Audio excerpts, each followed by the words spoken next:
Have you ever wondered why some people gain weight during intensely stressful periods of time, while others may lose it?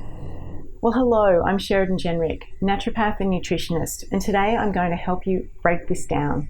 I've been practicing for over 10 years, and I want to welcome you to Health by Nature.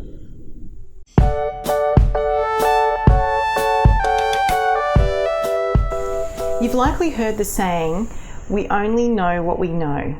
Well, this is especially true when it comes to the science of nutrition, which still keeps evolving. It was once believed that weight loss was a simple calories in and out formula.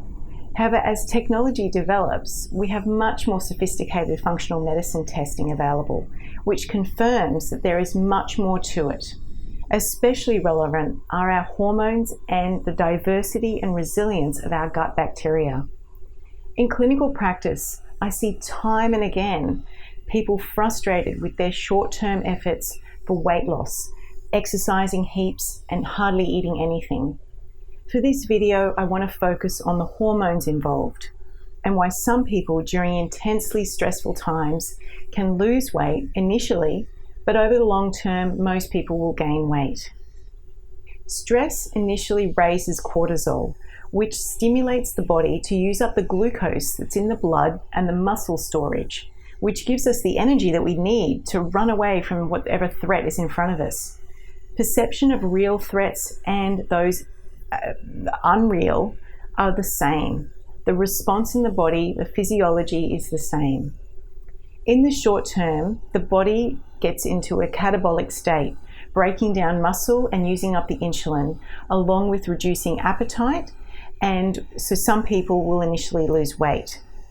The stress response, the fight or flight, or even then eventually freezing, causes our body blood pressure to go up and the heart rate to go up along with it, and the digestive system shuts down.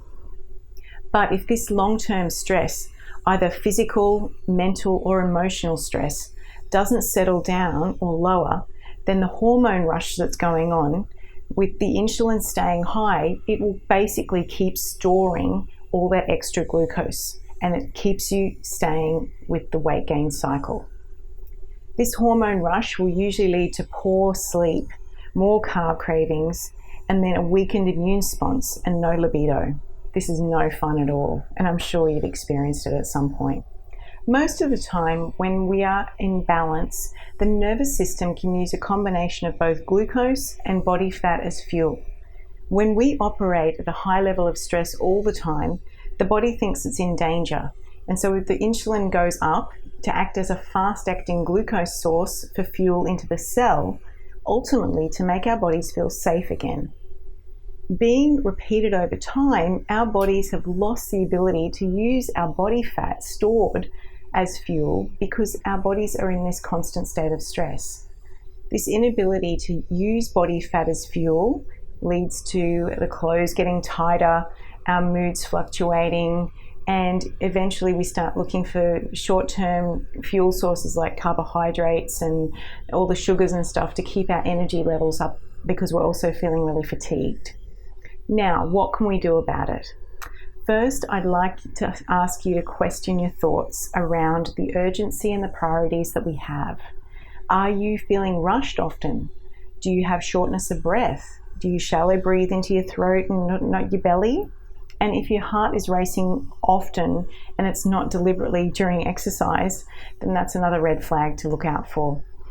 I also suggest just asking other people to hear your thoughts. You know, they say you're the 5 people who you spend the most time with. So just sharing this with other people can give you a sense of how else you could be rethinking your priorities. Daily walking is a fabulous way to get all that extra energy that you've accumulated during this hormonal stress response and allow that extra energy to be moving through you. I don't recommend high intensity exercise during all these really stressful periods because it can actually make you produce more adrenaline and cortisol. So daily walking 20 to 30 minutes is wonderful.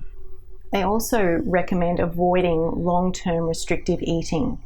Now the body thinks it's in another famine. So if it's long term and you haven't got the metabolic flexibility to do fasting on a regular basis, then put yourself into a protective mode and gentle, loving state first, before you suggest, any extreme restrictions on diets. It'll also slow your metabolism down, which you don't need. And I'll expand on more in coming videos. Please send through any suggestions on topics you want to cover, and please consider sharing this with someone if you've enjoyed or learned anything from this video. Until next time, be well naturally.